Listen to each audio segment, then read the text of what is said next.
Hello student, स्वागत है आप सभी का हमारे YouTube channel Rupam Arya education for you पर। बच्चों, आज इस वीडियो में हम लोग आर्टिकल लिखना सीखेंगे और इसके पहले मैंने वुमेन सेफ्टी इन इंडिया पर एक आर्टिकल लिखा था और उसे मैंने अपने यूट्यूब चैनल पर अपलोड कर दिया है। यदि आप चैनल पर नए हों, आपने उसे अभी तक देखा ना हो तो आप अवश्य देख लें। और आज इस वीडियो में हम जो पढ़ेंगे वह है जेंडर डिस्क्रिमिनेशन इन सोसाइटी, यानी समाज में लिंग भेद। ओके, लिंग भेद हम कहते हैं उसे, जिसमें हम स्त्री पुरुष या लड़का लड़की के आधार पर भेदभाव करते हैं। ओके, तो हम इस आर्टिकल को लिखना शुरू करते हैं।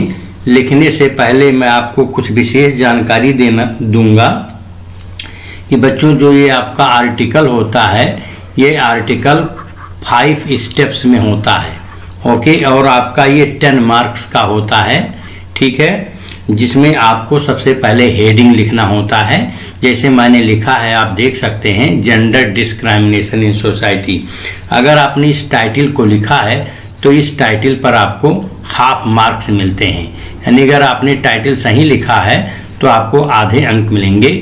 इसमें आप क्या करेंगे, जो मेन वर्ड्स हैं उसके लेटर्स, शुरुआती लेटर्स को आप कैपिटल में करेंगे। ओके, जैसे मैंने देखिए लिखा है, जेंडर का जी कैपिटल और डी का, डिस्क्रिमिनेशन का डी, और इसी तरह से सोसाइटी का मैंने एस कैपिटल लिखा है। ठीक उसी तरह आप लिखेंगे और इसके बाद ठीक उसके नीचे आप बाई करके और उस राइटर का नाम लिखेंगे। इसमें आप अपना नाम लिख सकते हैं या आपके पेपर में अगर कोई नाम लिखा हुआ है कि आपको उसी नाम से लिखना है तो आप उसी नाम से लिखेंगे। क्योंकि मैंने अपने इसे चैनल के नाम से लिखा है, इसलिए मैंने इसे रूपम आर्य एजुकेशन फॉर यू लिखा है। ओके, और जब आप राइटर का नाम यहाँ पर लिख देंगे तो इसके लिए भी आपको हाफ मार्क्स मिल जाएंगे।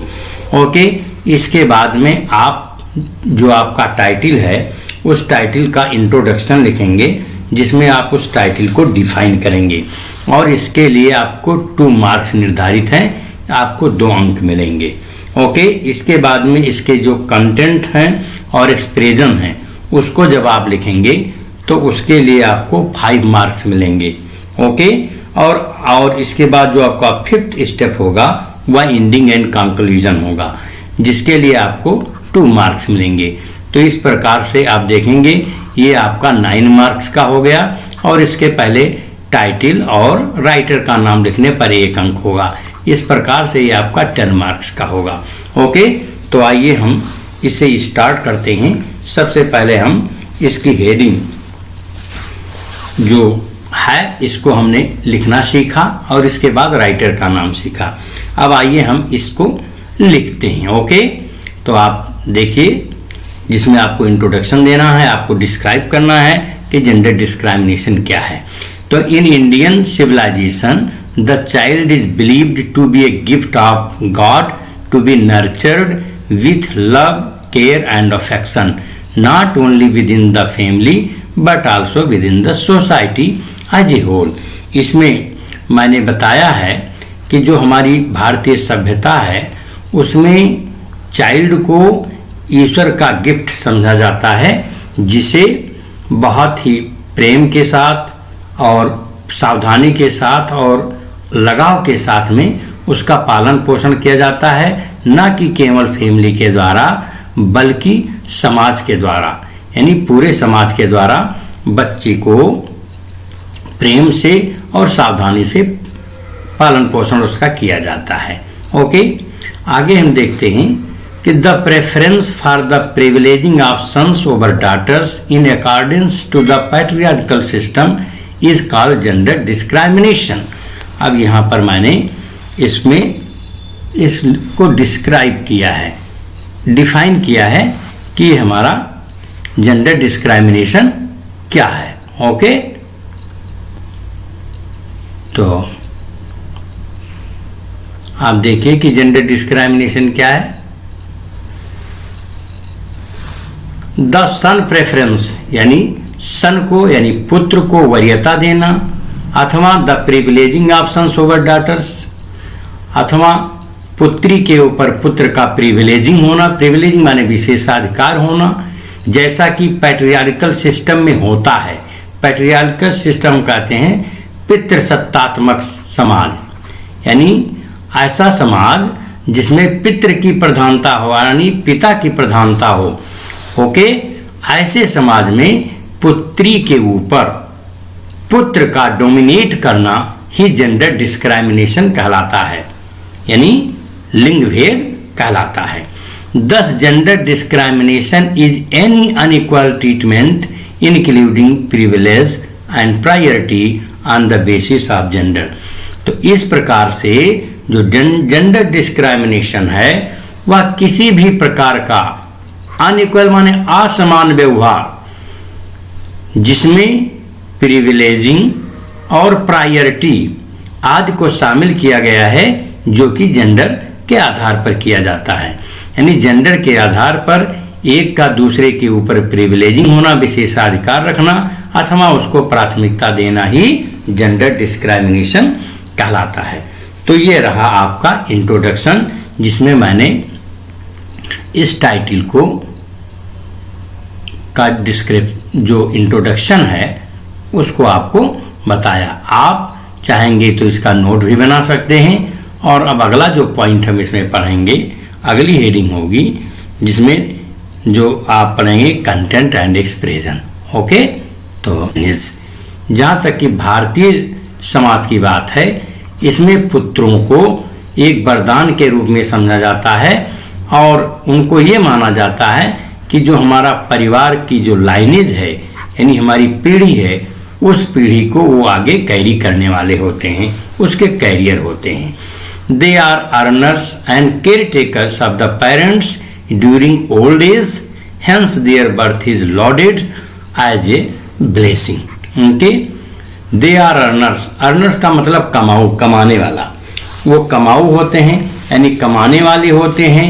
एंड केयरटेकर्स, केयरटेकर्स का मतलब होता है देखभाल करने वाले, अपने माता पिता का ओल्ड एज में देखभाल करने वाले होते हैं। इसलिए उनका जो बर्थ है, जन्म है, वो lauded as a blessing. Lauded का मतलब होता है प्रशंसा करना या सराहना, यानी एक ब्लेसिंग माने वरदान के रूप में उनके जन्म को सराहा जाता है। ओके, यानी जो बच्चे होते हैं, बच्चे मीन्स पुत्र होते हैं, वह कमाऊ होते हैं और वृद्धावस्था में माता पिता की देखभाल करने वाले होते हैं। इसलिए उनके जन्म को एक वरदान के रूप में सराहा जाता है। कॉन्ट्रेरी टू दिस, कॉन्ट्रेरी का मतलब विपरीत, इसके विपरीत women are pinpointed as a curse, जबकि औरतें होती हैं उनको एकदम एक कर्स के रूप में, एक अभिशाप के रूप में लिया जाता है। एंड बर्डन, और उनको बर्डन माने बोझ, उनको एक बोझ के रूप में लिया जाता है।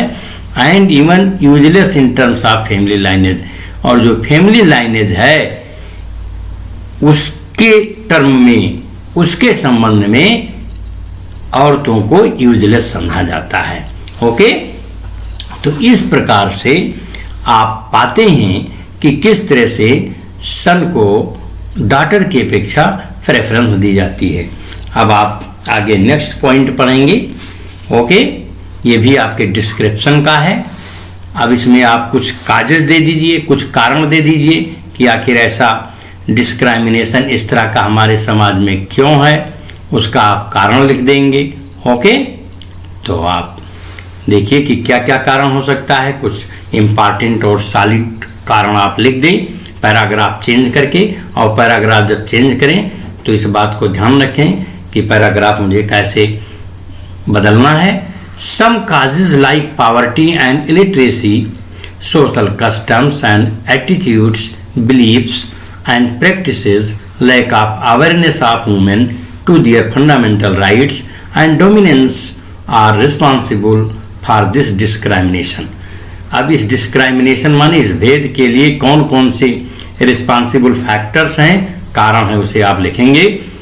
तो जिसमें आपका पॉवर्टी है, निर्धनता और निरक्षरता, सामाजिक रीति रिवाज, एटीट्यूड लोगों के दृष्टिकोण, बिलीव्स माने विश्वास और मत, प्रैक्टिसेज माने प्रथाएं, और lack of awareness of women to their fundamental rights, औरतों का अपने मूल अधिकार के प्रति सचेत न होना, एंड डोमिनेंस और प्रधानता, इन सभी चीज़ों के प्रति सचेत न होना औरतों का, ये हैं डिस्क्रिमिनेशन के रिस्पॉन्सिबल फैक्टर्स। ये सभी इस भेद के लिए जिम्मेदार कारक हैं।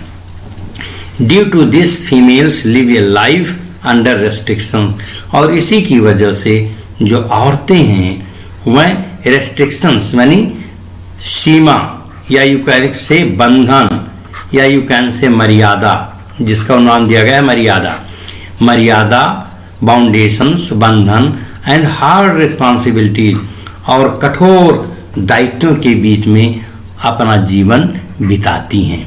ओके, तो इस प्रकार से आप इसमें कुछ कारण लिख दीजिए कि कौन कौन से कारण इसके लिए रिस्पॉन्सिबल हैं। इसके बाद में आप कंक्लूड कर दीजिए। उस कंक्लूजन में आप कुछ पॉइंट्स लिखेंगे और इस कंक्लूजन के लिए आपको 2 मार्क्स निर्धारित हैं, जिसे आपको मिलना है आपके बोर्ड पेपर में। ओके, तो इस प्रकार से जो आपका लास्ट स्टेप है वह है एंडिंग या conclusion, you can say. Okay, अगर आप चाहें तो इन हेडिंग्स को, जिसमें आप इंट्रोडक्शन है आपका, ओके, और कंटेंट एंड एक्सप्रेशंस है या एंडिंग है, क्या कंक्लूजन, इन हेडिंग को आप चाहें तो लिख भी सकते हैं, लेकिन ना लिखें तो उन पॉइंट्स को आप अपने माइंड में रखें और उसी आधार पर आप पैराग्राफ बनाते चले जाएंगे। ओके, तो आइए हम इसका एंडिंग पढ़ते हैं। Gender discrimination has become a challenge to our Indian society. जो हमारा समाज है, इस समाज के लिए जो जेंडर डिस्क्रिमिनेशन है यानी लिंग भेद, ये एक बहुत बड़ी चुनौती बन गया है। I think the societal mindset can be changed only by educating the female members of our families. Okay? मैं सोचता हूँ कि जो हमारे समाज का माइंडसेट है उसको हम चेंज कर सकते हैं केवल तभी जब अपने परिवार की जो फीमेल मेंबर्स हैं इनको हम खूब अधिक एजुकेटेड करें, खूब अधिक शिक्षा दें, मोर एंड मोर एम्पावरिंग, उनको अधिक और अधिक सशक्त बनाएं, देन और इसलिए एम्पावरिंग करें, them to take their own decisions, जिससे कि वह अपना खुद का डिसीजन ले सकें रिगार्डिंग एजुकेशन, शिक्षा से संबंधित डिसीजन, कैरियर से संबंधित डिसीजन एंड मैरिज, और मैरिज से संबंधित डिसीजन ले सकें। Okay, this will result in more egalitarian society in the long run, और इस प्रकार से जो इसका परिणाम यह होगा कि इस तरह का इगैलिटेरियन माने समतावादी, और इस प्रकार से एक समतावादी समाज का निर्माण होगा जो कि लॉन्ग रन के लिए होगा, लंबे समय तक चलेगा। तो इस प्रकार से बच्चों ये बहुत ही इम्पॉर्टेंट आर्टिकल है, आपके बोर्ड पेपर में ये आ सकता है, इसलिए इसको आप शुरू से अंत तक देखें और इसका नोट भी बना लें। ओके, आई होप आपको ये समझ में आ गया होगा।